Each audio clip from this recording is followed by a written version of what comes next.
Cuán firme cimiento se ha dado a la fe.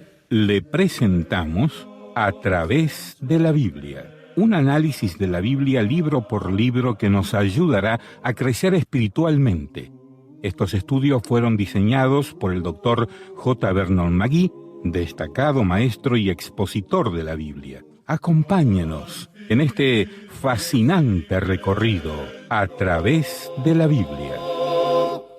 La palabra de Dios.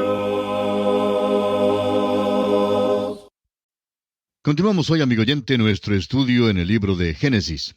Nos encontramos todavía en el segundo capítulo de este primer libro del Antiguo Testamento. Y comenzamos a considerar en nuestro programa anterior el sitio geográfico del hombre. Hablábamos acerca del huerto de Edén y concluimos considerando los árboles extraordinarios que se mencionan en el versículo 9 del capítulo 2. Y concluimos diciendo que estos árboles en el huerto de Edén eran tanto bellos como funcionales, es decir, prácticos. Esta tierra en la cual vivimos todavía retiene algo de aquella hermosura a pesar del hecho de que la maldición de la caída está sobre la tierra. Ahora brotan los espinos y los cardos, pero todavía podemos encontrar belleza aquí. Hace ya varios años, mi esposa y yo hicimos un viaje a la República Dominicana y tuvimos la oportunidad de visitar algunas ciudades en el interior del país. Mientras viajábamos por las carreteras, tuvimos la oportunidad de admirar la fantástica y fabulosa combinación de belleza natural que se encuentra en ese país. Pudimos admirar las altas palmas de coco, los árboles frutales, el verdor que cubría las montañas, las hermosas flores, todo formaba un conjunto de verdadera belleza natural. El panorama de veras que nos extasiaba.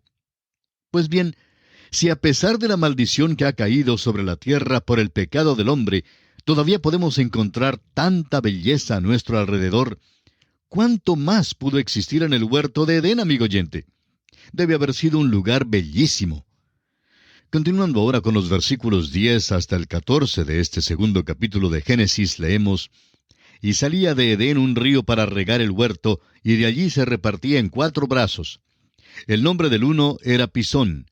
Este es el que rodea toda la tierra de Havila, donde hay oro. Y el oro de aquella tierra es bueno. Hay allí también bedelio y ónice. El nombre del segundo río es Gihón. Este es el que rodea toda la tierra de Cus. Y el nombre del tercer río es Hidekel. Este es el que va al oriente de Asiria. Y el cuarto río es el Éufrates. Creemos que el río en Etiopía sería el Nilo y que el Hidekel era el Tigris. Ahora, el versículo 15 de este capítulo 2 de Génesis dice: Tomó pues Jehová Dios al hombre y lo puso en el huerto de Edén para que lo labrara y lo guardase. Recuerde, amigo oyente, que este hombre tuvo el señorío y que las fuerzas de la naturaleza estaban a su disposición. Ahora, los versículos 16 y 17 dicen: Y mandó Jehová Dios al hombre diciendo: De todo árbol del huerto podrás comer, mas del árbol de la ciencia del bien y del mal no comerás, porque el día que de él comieres, ciertamente morirás. No fue la intención original de Dios que el hombre muriera, pero ahora pone a prueba al hombre porque el hombre tiene un libre albedrío, y el privilegio siempre crea responsabilidad. Esa es una declaración axiomática en nuestros días. El hombre a quien se le ha dado un libre albedrío tiene que ser sometido a prueba para determinar si obedecerá a Dios o no. Hay una pregunta en cuanto al árbol de la ciencia del bien y del mal, y es si era o no venenoso. Personalmente, creo que fue el mejor fruto del huerto. Pero el día que de él comieres, dijo Dios, ciertamente morirás. Y murió. Recuerde usted que el hombre es una trinidad, y fue condenado a morir de una manera triple. En realidad no murió físicamente, sino hasta 900 años después. Pero estaba sujeto inmediatamente a la muerte. Y la muerte significa separación. El día pues en que comió del fruto, él fue separado de Dios espiritualmente. Consideremos ahora la necesidad del hombre de una ayuda idónea. Los versículos 18 al 20 nos dicen lo siguiente: Y dijo Jehová Dios: No es bueno que el hombre esté solo. Le haré ayuda idónea para él. Jehová Dios formó pues de la tierra toda bestia del campo y toda ave de los cielos, y las trajo a Adán para que viese cómo las había de llamar, y todo lo que Adán llamó a los animales vivientes, ese es su nombre. Y puso Adán nombre a toda bestia y ave de los cielos, y a todo ganado del campo, mas para Adán no se halló ayuda idónea para él. Amigo oyente, Dios tuvo un propósito cuando puso al hombre aquí en la tierra a solas por un período de tiempo. Él quiso mostrarle al hombre que le faltaba algo, que necesitaba de alguien que le acompañara. Créanos que Adán era muy inteligente porque les dio nombre a todos los animales que Dios había creado. Alguien ha dicho que cuando Dios le trajo a Adán un elefante, le dijo, ¿qué nombre le pondremos a este? Y que Adán le contestó, bueno, parece ser más un elefante que cualquier otra cosa. Y supongo que así le pareció. Pero le faltaba un ayudante, es decir, alguien que pudiera ponerse de acuerdo con él y que le respondiera. En otras palabras, necesitaba un ayudante como su contraparte, su otra mitad. Un hombre es solo un medio hombre hasta cuando se casa. Y eso es muy importante entender. Ahora, no estamos aquí para promover el matrimonio, pero diríamos que el matrimonio es la intención de Dios, tanto para hombres como para mujeres, y que la mujer debe responder a su marido. Veamos ahora lo que Dios hizo. Leamos los versículos 21 y 22 de este capítulo 2 de Génesis. Dice así: Entonces Jehová Dios hizo caer sueño profundo sobre Adán, y mientras éste dormía, tomó una de sus costillas y cerró la carne en su lugar. Y de la costilla que Jehová Dios tomó del hombre, hizo una mujer y la trajo al hombre. Ella fue tomada de Adán, de la costilla de Adán.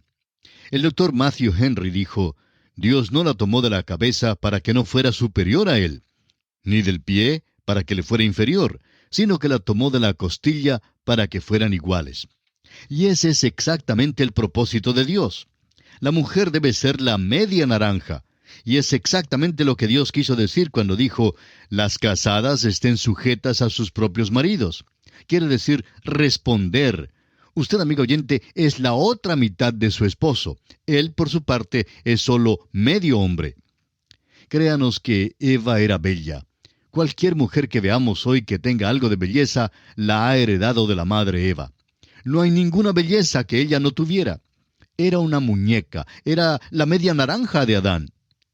Ahora los versículos 23 al 25 nos dicen lo siguiente. Dijo entonces Adán, esto es ahora hueso de mis huesos y carne de mi carne. Esta será llamada varona, porque del varón fue tomada. Por tanto, dejará el hombre a su padre y a su madre, y se unirá a su mujer, y serán una sola carne. Y estaban ambos desnudos, Adán y su mujer, y no se avergonzaban.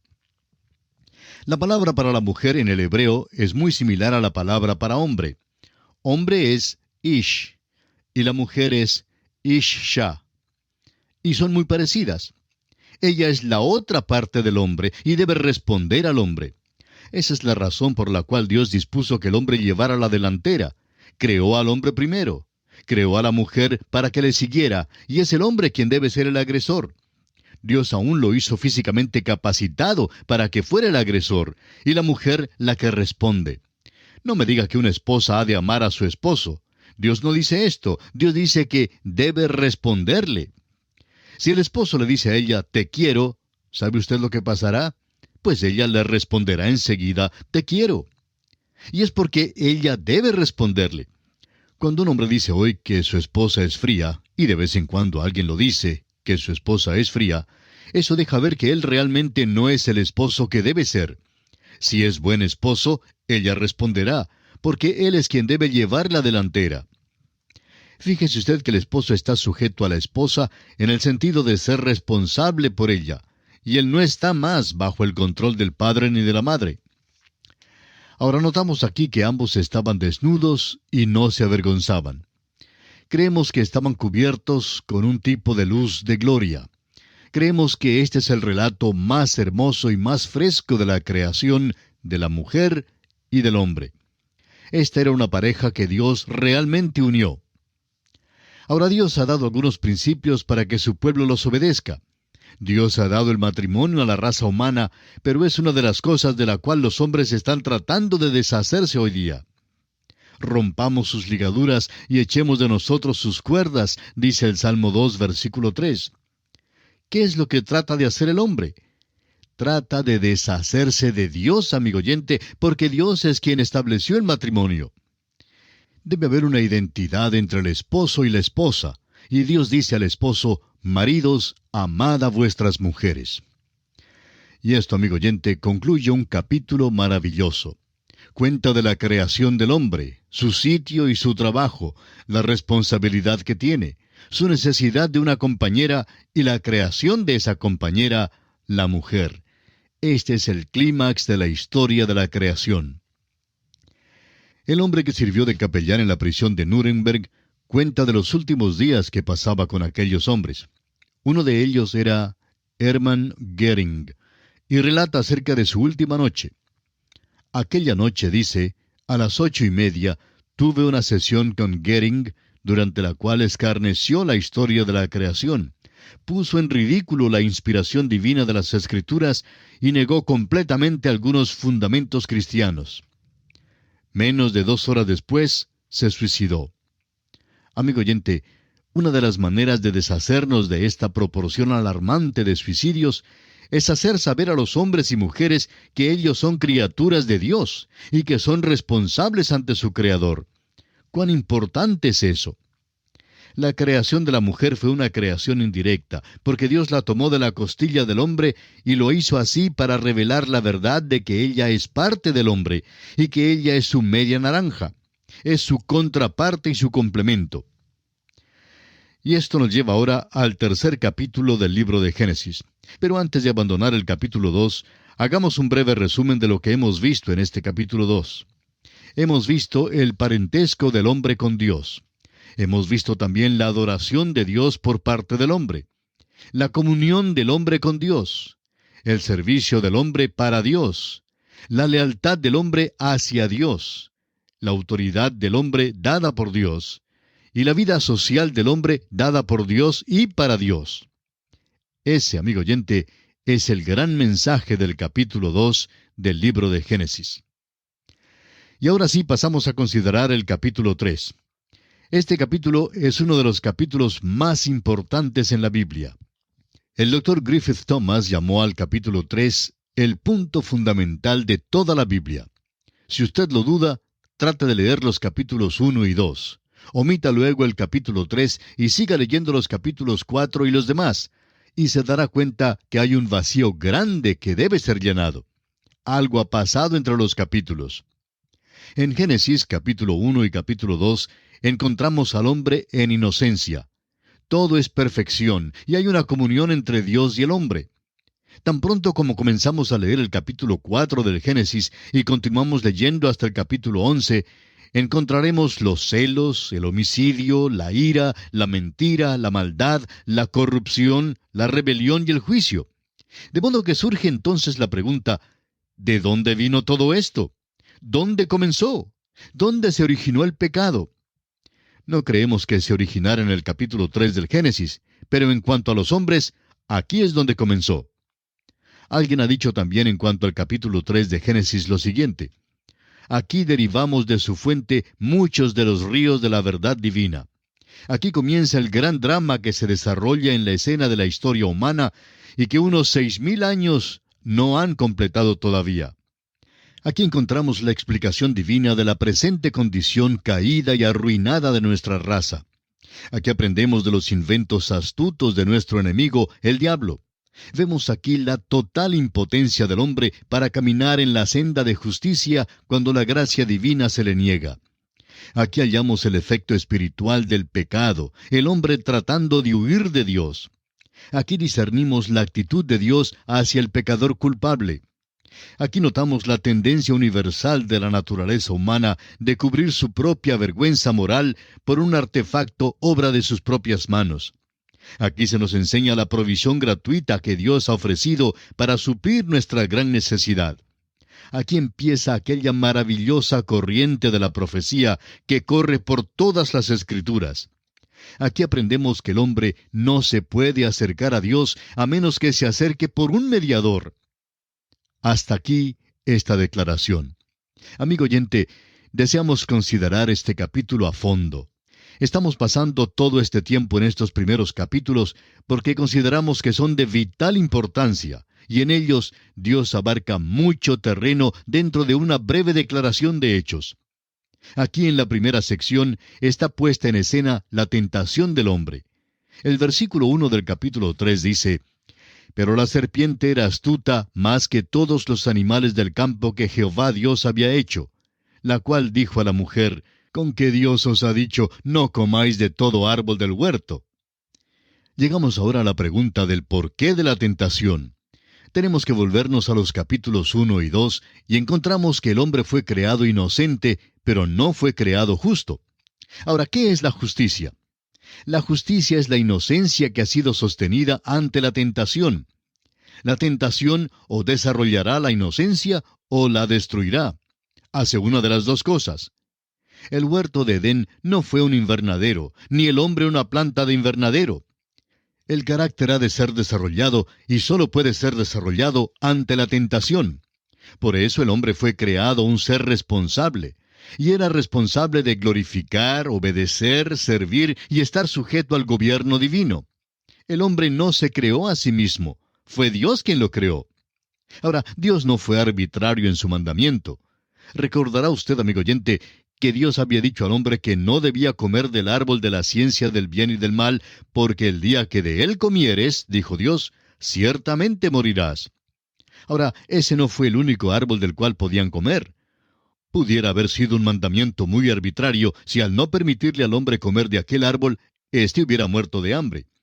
Pero nos dice que había una abundancia de árboles que llevaban mucho fruto, y el hombre no tenía necesidad alguna de comer de aquel árbol de ninguna manera. Fíjese usted que aquí el hombre aparece en la escena como una criatura responsable. En este capítulo encontramos, pues, la tentación y la caída. En el primer versículo se nos presenta la serpiente. Luego surge la pregunta: ¿de dónde vino la serpiente? ¿Y cómo entró en el huerto de Edén? Bueno, no nos dice cómo es que llegó allí. Simplemente nos informa que está allí. Es que la palabra de Dios omite mucha de esta información. Pero fue una criatura que podría servir de instrumento de Satanás y fue usada. La palabra de Dios no nos informa que Satanás usó una criatura escurridiza. La serpiente de aquel entonces debe haber sido una criatura hermosa. Satanás todavía emplea el mismo método hoy día. El apóstol Pablo nos dice en su segunda epístola a los Corintios, capítulo 11, versículo 14, «Y no es maravilla, porque el mismo Satanás se disfraza como ángel de luz». Encontramos que más se dice acerca de él en el libro de Apocalipsis que en cualquier otro lugar de las Escrituras. En Apocalipsis capítulo 20, versículo 2 dice: «Y prendió al dragón, la serpiente antigua, que es el diablo y Satanás, y lo ató por 1000 años». Se nos dice que el dragón fue arrojado al abismo, y que el dragón es esa serpiente antigua llamada Satanás, y que él es el que engaña a todo el mundo. Fue arrojado a la tierra y sus ángeles fueron arrojados con él. Leemos esto en Apocalipsis capítulo 12, versículo 9. Luego, en el capítulo 20, se nos dice que está atado. Esta es una criatura con tremenda habilidad. No es la culebra escurridiza en la cual pensamos hoy. Ahora aquí no tenemos ningún registro de su origen de ninguna manera. No queremos ser dogmáticos, pero al llegar en nuestro estudio a Isaías capítulo 14 y a Ezequiel capítulo 28, creemos que en esos pasajes se nos da el origen de esta criatura y también se nos explica cómo es que llegó a ser la criatura que es. Ahora, ¿por qué se le acercó la criatura a la mujer? ¿Y por qué no se le acercó al hombre? Génesis capítulo 3 versículos 2 y 3 dicen lo siguiente: «Y la mujer respondió a la serpiente: Del fruto de los árboles del huerto podemos comer, pero del fruto del árbol que está en medio del huerto, dijo Dios, no comeréis de él, ni le tocaréis, para que no muráis». Ahora vemos que la mujer no fue creada primero y recibió su información de parte del hombre. Dios había dicho a Adán cuando lo creó que podía comer de todo árbol del huerto menos de éste. La mujer escuchó su información de parte de Adán. Por tanto, la serpiente se le acercó a la mujer primero.